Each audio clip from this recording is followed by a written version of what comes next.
ये हत्या थी या फिर ये एक तरह से बलि देने की कोशिश की गई और उस डेड बॉडी की मदद से ये कुछ और हासिल करना चाहते थे।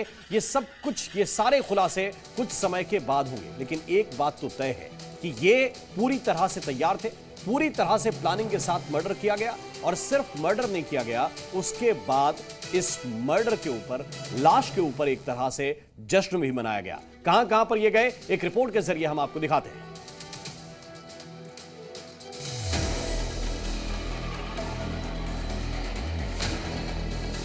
मुस्कान अपने घर में उर्दू में लिखती थी। कुछ लिख देती थी, कभी कुछ लिख देती थी अपने हाथ से उर्दू में, पता नहीं क्या क्या लिखती रहती थी, पता नहीं। सिंदूर से घर पर जादू टोना करती थी। ऑरेंज वाला सिंदूर होता है ना, उसको घोल के जगह जगह पता नहीं क्या क्या लिख रही हूँ, उर्दू भाषा में लिखती रहती। मुस्कान साहिल को शंकर बुलाती थी। शंकर, फिर इन्होंने बोला नो शंकर नाम लिखवा दो, दोबारा मैसेज कर रहा हूँ शंकर लिखवा दो, बाबा नहीं शंकर। और दिल में नफरत के बाद भी सौरभ के साथ पार्टियां करती थी। मेरठ की रहने वाली मुस्कान रस्तोगी, जिसने अपने बॉयफ्रेंड के साथ मिलकर सौरभ का बेरहमी से कत्ल कर दिया, वो क्या थी, कितनी शातिर थी और कितनी बहरूपिया थी, इसका अब खुलासा होने लगा है। मुस्कान एक तरफ तो सौरभ को मारने की प्लानिंग में लगी हुई थी, तो वहीं दूसरी तरफ उसके साथ डांस भी कर रही थी।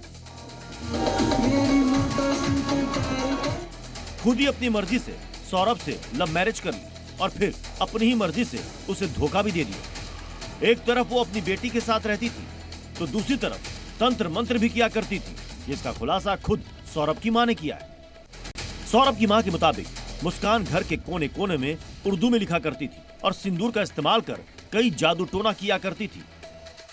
ऑरेंज वाला सिंदूर होता है ना, उसको घोल के जगह जगह पता नहीं क्या क्या लिख रही हूँ, उर्दू भाषा में लिखती रहती। इससे पहले उसके बॉयफ्रेंड साहिल के कमरे से भी तंत्र मंत्र के सबूत मिले हैं। ऐसे में सवाल उठ रहे हैं कि क्या सौरभ की बलि दी गई, क्या हत्या में कोई तांत्रिक भी शामिल है? आखिर उर्दू में ही मुस्कान क्यों लिखा करती थी? ये सवाल इसलिए भी उठ रहे हैं क्योंकि मुस्कान साहिल से उसकी मरी हुई मां बनकर बातें करती थी। साहिल को यकीन दिलाती थी कि उससे शादी करके ही उसका भला हो सकता है। इतना ही नहीं, मुस्कान साहिल को शंकर बुलाती थी और दावा यह भी है कि वो खुद को पार्वती कहती थी। उसका ये खुलासा हुआ है उस केक से जो उसने साहिल के लिए मंगाया था। दरअसल सौरभ के मर्डर के बाद दोनों मनाली गए थे और जिस कैब में वो मेरठ से मनाली पहुंचे, उस कैब ड्राइवर से मुस्कान ने केक मंगाया था।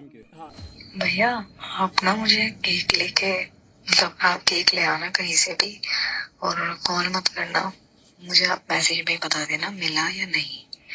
और लाने के बाद ना आप हमारे रूम पे आ जाना और बोलना मेरा ये सामान है, इसे रख लो, मैं कल सुबह ले लूंगा, बस आपको इतना करना है। सौरभ के मर्डर के बाद मुस्कान ने 11 मार्च को साहिल का बर्थडे मनाया था और कैब ड्राइवर के मुताबिक दोनों ने बड़ी पार्टी भी की थी। तो डेली नशा कर किसने की बेटी की?